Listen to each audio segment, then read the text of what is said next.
All right, here we go. Today we're going over laws of exponents, and the reason why we're reviewing them is because I'm not going to assume that we understood our notes that we took, right? Nope. So remember, you had to do now where you had to write down the laws of exponent notes, and you're supposed to practice and solve the riddle. Yeah. All right. So we're going to dive in that, but we're going to dive a little deeper. Got it? All right. So there are 8 laws of exponents that you should have written down. Correct? The 8 laws are law 1. That is our product rule. So the law 1 is product. Product. And that's because I'm multiplying two terms together. No, I'm sorry, two factors together that have the same base. And when I multiply them together, I'm actually adding their powers. Okay. Law 2 is our power. Our power law. That means that when you are multiplying by power, it's just multiplication. It's just power. Okay. Law 3, I like to call this our distribution law. Okay. Is our distribution over product. That says product in case you can't see. That means that when you have two things being or more being multiplied, oh my gosh, being multiplied, you're going to distribute the power to everything. Okay. Law 4 is our zero law. Law 4 is our zero law, meaning that anything to the zero power is 1. Okay. Law 5 is our quotient law.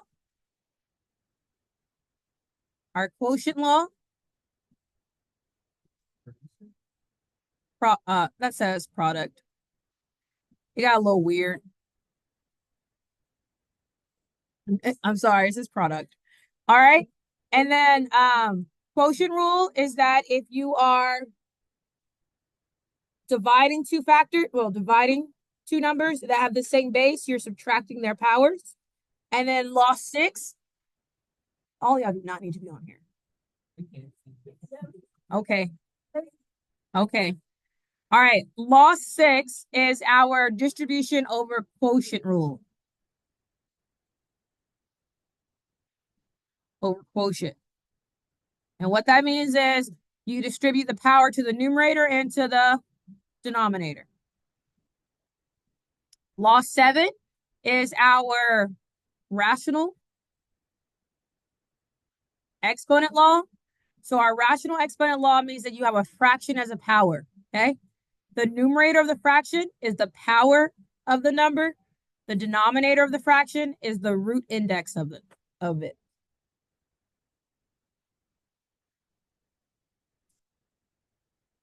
And then law 8 is our negative exponent rule. So it's our negative exponent. It works both ways. So think about this. Your expression is unhappy where it's at. So we're going to make it happy by switching its location. Okay. Or think about it, it's been a bad power. So it goes to the basement. How you want to do it? But vice versa. If you have a negative in the denominator, that means it actually is a positive outside of it. I don't know why I made that N so gigantic. It's going to bother me. So let me.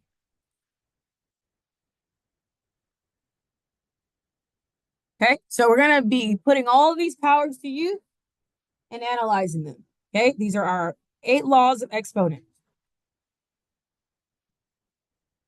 Any questions about the 8 laws before we dive in? No? Okay.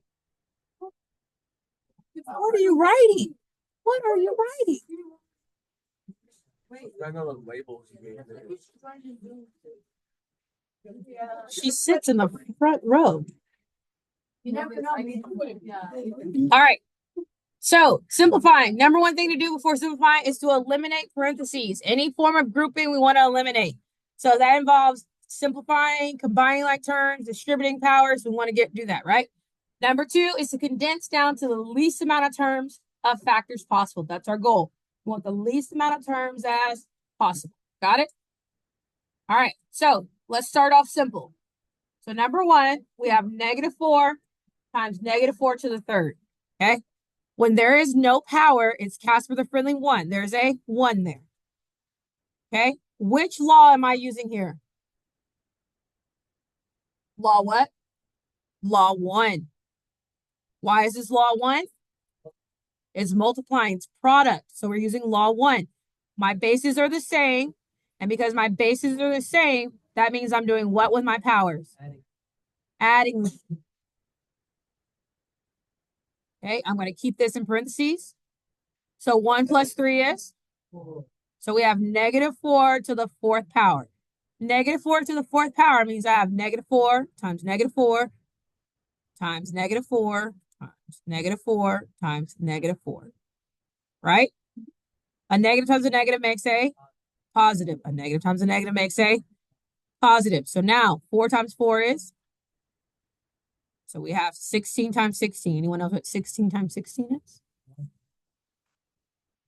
Hey, 236.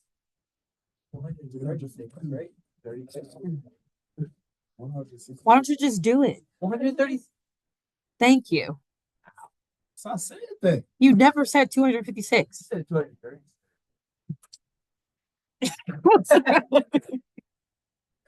All right. How do we feel about seeing law 1 in effect with numbers?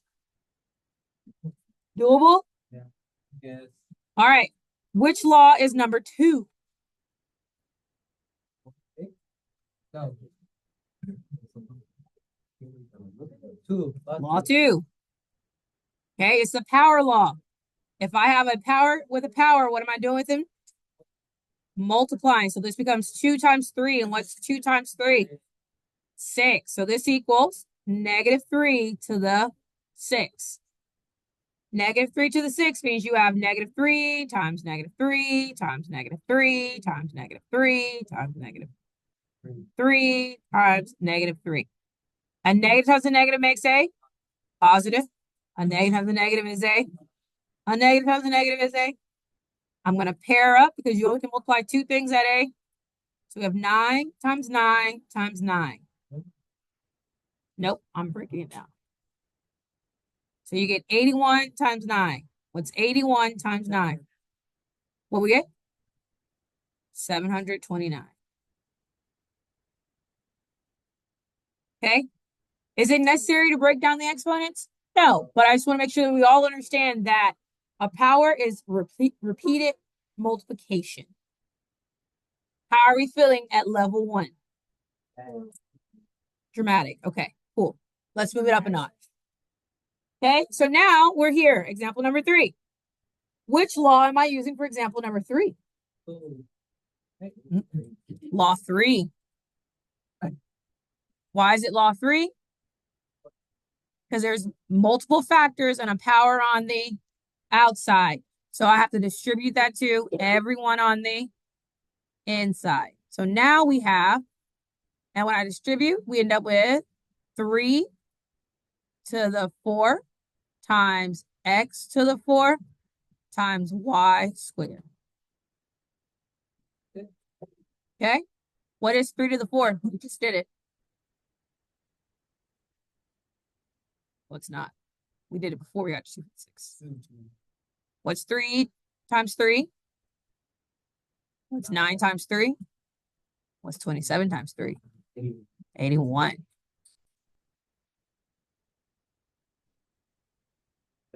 That's it. But yes? Okay. Yeah?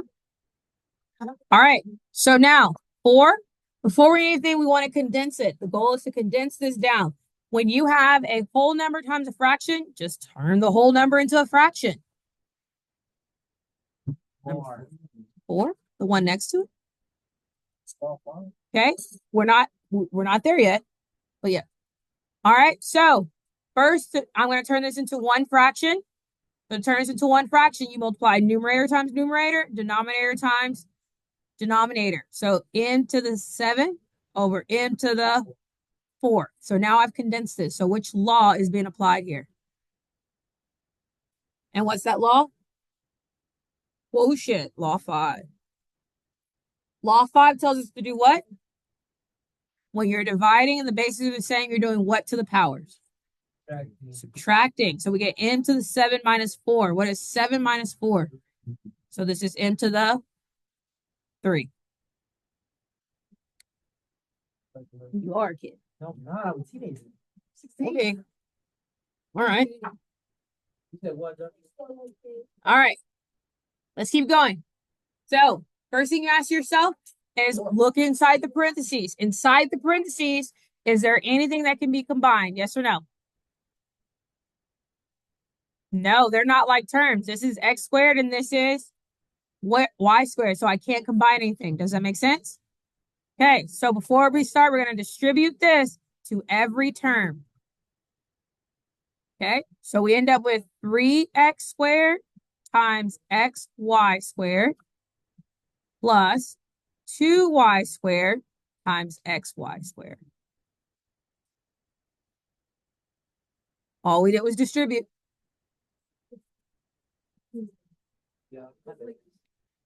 This was distribute and multiply. It's called algebra. That's why there's numbers and letters. Okay? Okay, so now what law am I going to use to try to condense this?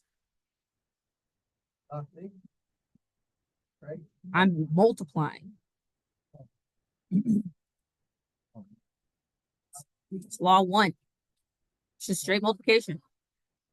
Okay, so you look at each term on its own. A term is separated by addition or subtraction.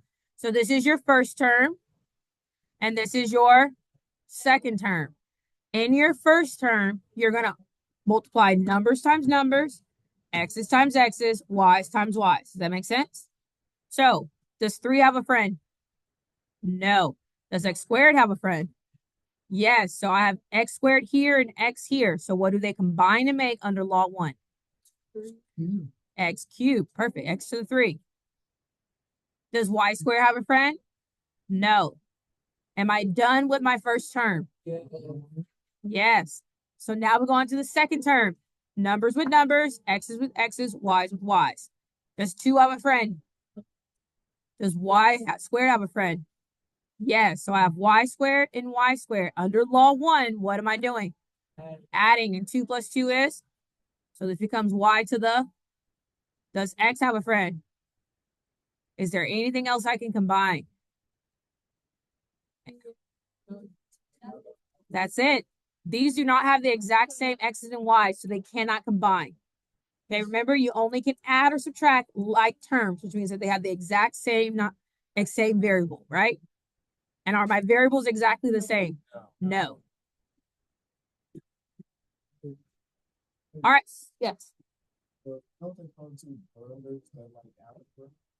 Algebras.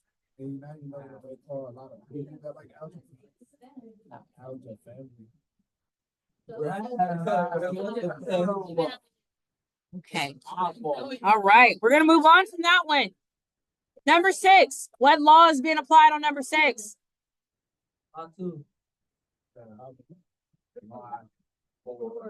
And what is law 4? 0. So, what is 0 law? What does it mean? Everything is going to automatically equal what? 1. So the 0 law says anything is going to equal 1. So if I have just one power of 0, because it's going to be distributed to everybody, right? But because that power is there, based on law 4, the answer is automatically 1. Every single thing will be 1.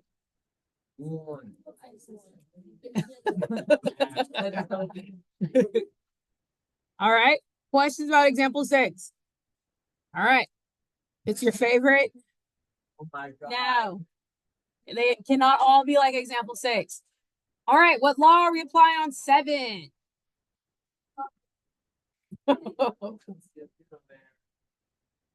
What law? Bases are the same, and I'm doing multiply. What? Did I hear law 1? Yes. Okay. Oh, all right. I saw 1, but I didn't hear. Law 1. That's because the bases are the same, and I'm being multiplied. So that means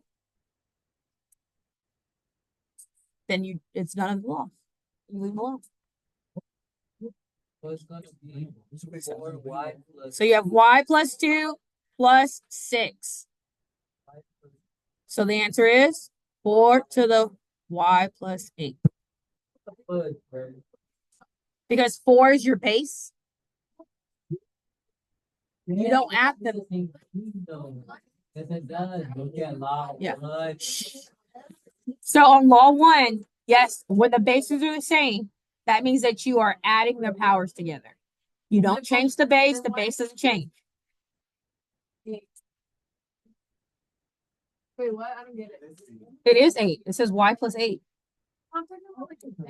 Because you don't touch the base. You only move the power. Law says you only the powers are affected. Then you can't use any of the laws. If the bases aren't the same, then the law doesn't apply. No. The bases do not change. All right, we have a couple things happening here. So we're going to work it left to right. What is the first law that I need to do? Law 6. Law 6, I got to distribute to the numerator and distribute to the denominator. So we end up with 4 times 2 is? 3 times 2 is? 6. Okay? Law 6 is done. What is the next law that's being applied?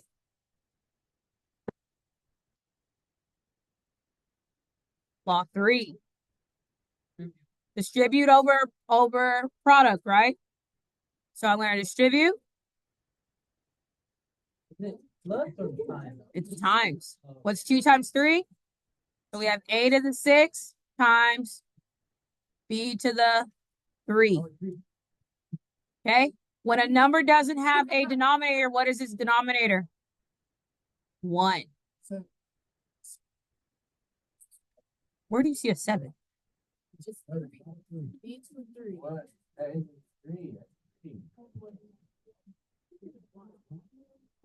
All right, so now once we're here, we now can combine. Does that make sense? Yeah? Okay.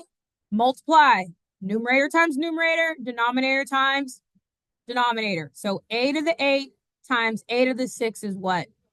8 to the 14. A to the 14 because of law number 1. You add them, law 1. And b to the 6 times 1 is just b to the 6. Okay? Now we're going to keep going. I have a b in the numerator and a b in the denominator. What can I do with their powers? And what law is that? I can subtract. And what law is that? Our quotient law. And what? Law 5. Law 5 says I can do 6 minus 3. And what is 6 minus 3? The answer goes where the larger power is. Does that make sense? So my larger power is where? At the bottom. My larger power is 6. It would be. There's 8 of them. We just discussed that. So can we go home now? Okay? All right. Shh. Hey guys, I don't mind helping. I don't mind assisting. I just cannot do it over the extra conversation. So, what's your question? Hit it. All right, question. If both B's were on top, you still would have subtracted, but the answer would have been on top. Because you're bigger. No, I would have still did 6 minus 3, but the result would have been on the top. Okay. All right. So just really quick, Jalen asked a question. So I'm going to visually show why the 3 is on the bottom. When you have b to the 3, that means you have b times b times b. When you have b to the 6, that means you have b times b times b times b, and then another b. Just like you learned before, when you have the same factor in the numerator and the same factor in the denominator, they eliminate, right? So this eliminates, and then my B's are left where? In the denominator, which is why it goes where the bigger number is. Does that make sense? Okay. So that's why it's B to the third. If it had been the reverse, then the 3 would have been on top. Because that's A, that's not B. Yeah. What? All right. Yes. Are we okay? Did the visual, if you had confusion, did the visual help? All right. Let's keep going. All right. So up next, we have 5 to the negative 4 times 5 to the third. And we have 10 to the negative 3 times 2. What we're going to do is I'm going to pause and give you about 90 seconds at your table in your groups to get this down to a final solution. All right. No calculator. Go. All right, friends, let's check see what we did. So number 9, what law? 1. Bases are the same, so you're adding the powers. Negative 4 plus 3 is negative 1, which means that your final answer should be 1 over 5. Why is it 1 over 5? Because the power is negative. What law is that? Our last law of them all, and that's law number 8. I forgot about that one. You gotta simplify that. No negative exponents. No negative exponents. Okay. Number 10. Number 10, what law did you start off with? Number 2. So 2 means I'm multiplying these two together, which gives us negative 6. Negative 6. According to law number 8, is it happy where it's at? No. So it should be 1 over 2 to the 6. What? What's 2 times 2 times 2 times 2 times 2? So the answer is?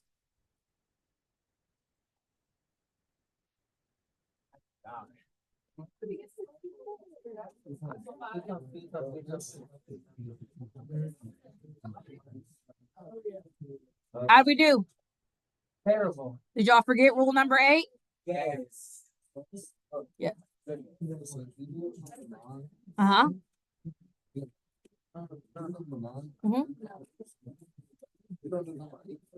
No.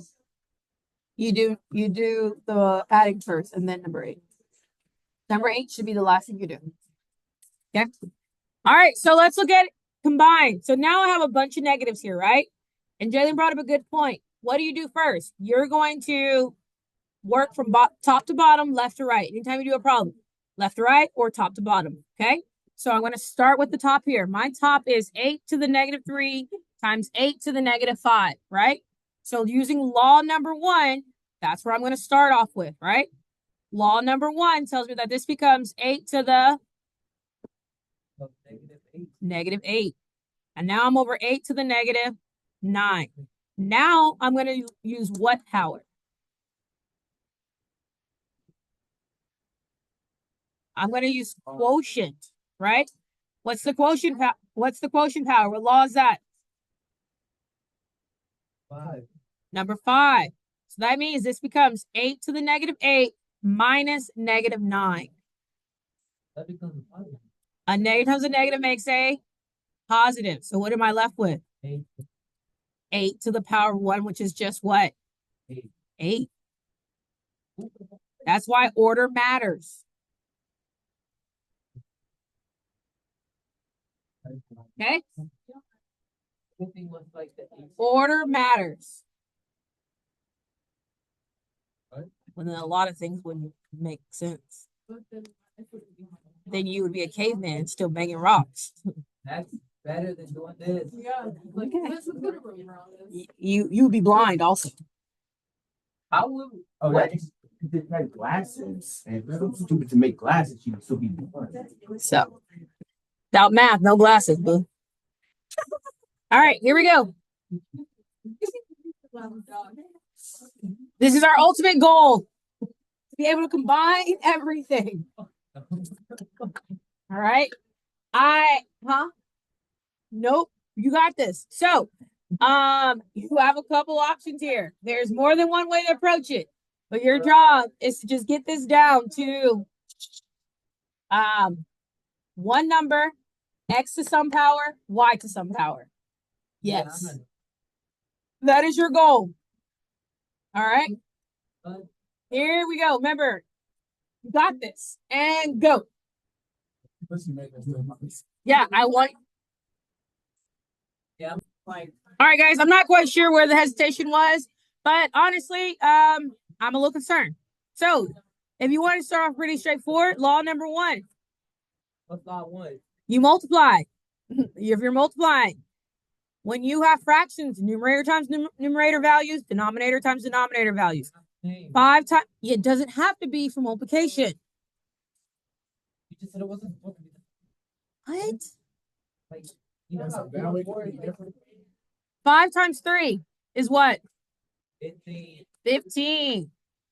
Then you have x to the negative 4 times x to the negative 3, which makes x to the negative 7.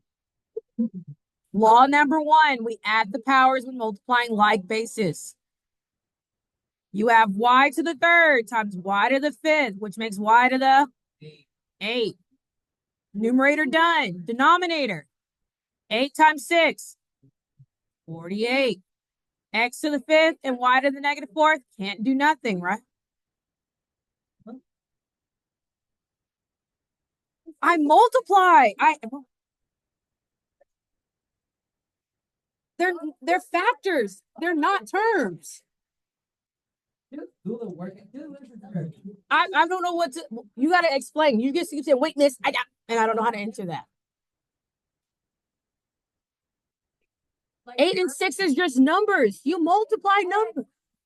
No, each one is standalone. When you have a factor, they stand alone. It is 8 times 6. No, this is why algebra foundation is really important.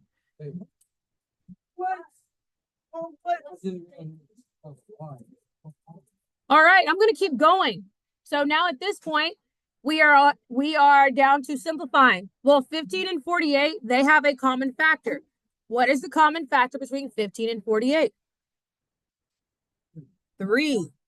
They're both divisible by 3. So this becomes 5 over 8. That's not 8. 12. That's not 12. Stop talking. Yeah. You saw nothing.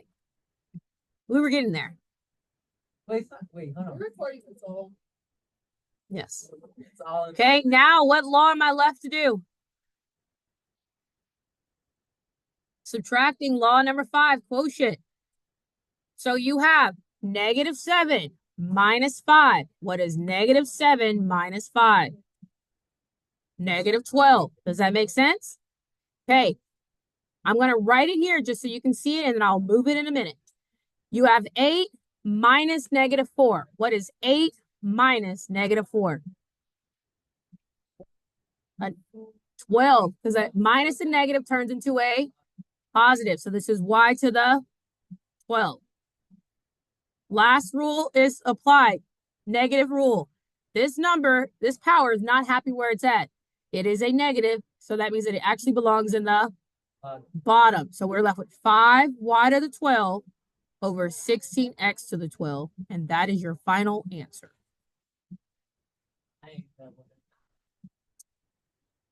If they were both x's or both y's as bases, then they would cancel out. All right. I would like for you to work 13 into the bell. Try it.